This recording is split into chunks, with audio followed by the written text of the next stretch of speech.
Assalamualaikum warahmatullahi wabarakatuh.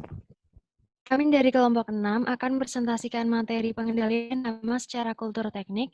Sebelumnya perkenalkan anggota kelompok kami. Yang pertama ada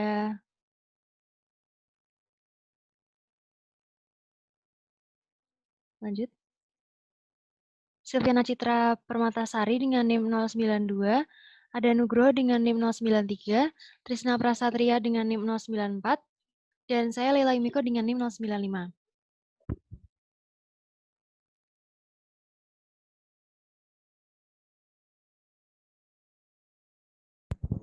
Pengertian pengendalian hama secara kultur teknik merupakan cara pengendalian dengan memanfaatkan lingkungan untuk menekan perkembangan populasi hama.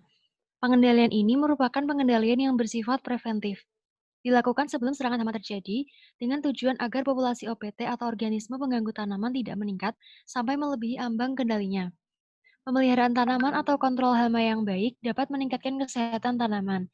Penyiraman, pemupukan, pengendalian hama dan penyakit, serta penggantian media tumbuh dapat meningkatkan pertumbuhan tanaman. Secara tidak langsung, kultur teknis yang baik dapat memantau keberadaan hama dan penyakit secara dini. Selanjutnya ada pengolahan tanah. Pengolahan tanah secara panen, larva-larva hama yang hidup di dalam tanah akan mati terkena alat-alat pengolahan.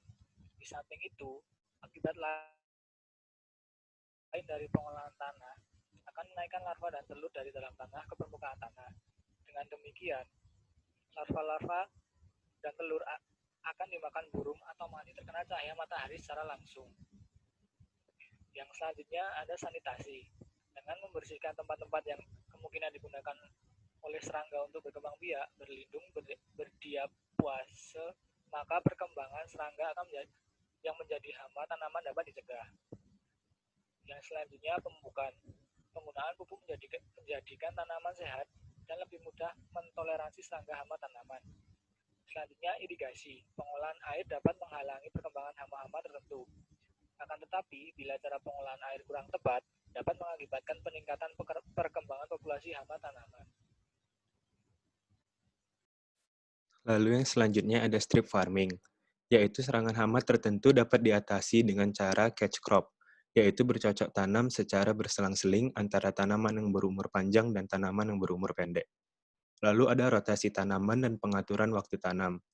Menanam tanaman yang berbeda-beda jenisnya dalam 1 tahun dapat memutus atau memotong daur hidup hama, terutama hama yang sifatnya monofagus atau satu jenis makanan. Lalu ada pemilihan varietas. Memilih varietas yang tahan akan OPT, bibit atau biji serta benih yang sehat atau bebas sejak semula.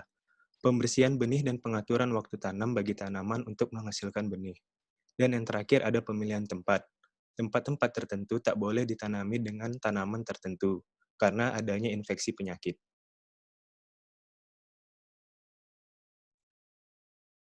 Kemudian selanjutnya kelebihan dari kultur teknis sendiri. Yang pertama, merupakan teknik budidaya yang dilakukan untuk meningkatkan produktivitas hasil-hasil pertanian.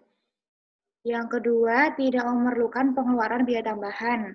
Yang ketiga, tidak menimbulkan efek samping yang tidak diinginkan pada lingkungan. Kemudian kelebihan terakhir yaitu dapat dengan mudah dilakukan dengan petani. Yang selanjutnya, kekurangan dari kultur teknis sendiri ada dua, yaitu yang pertama, hasilnya tidak dapat diperhitungkan secara pasti. Dan yang kedua, kurang efektif, sehingga teknik ini harus dipadukan dengan cara-cara pengendalian lain. Sekian presentasi dari kelompok kami hari ini. Buat teman-teman yang mau bertanya atau menambahkan, dipersilahkan. Terima kasih. Wassalamualaikum warahmatullahi wabarakatuh.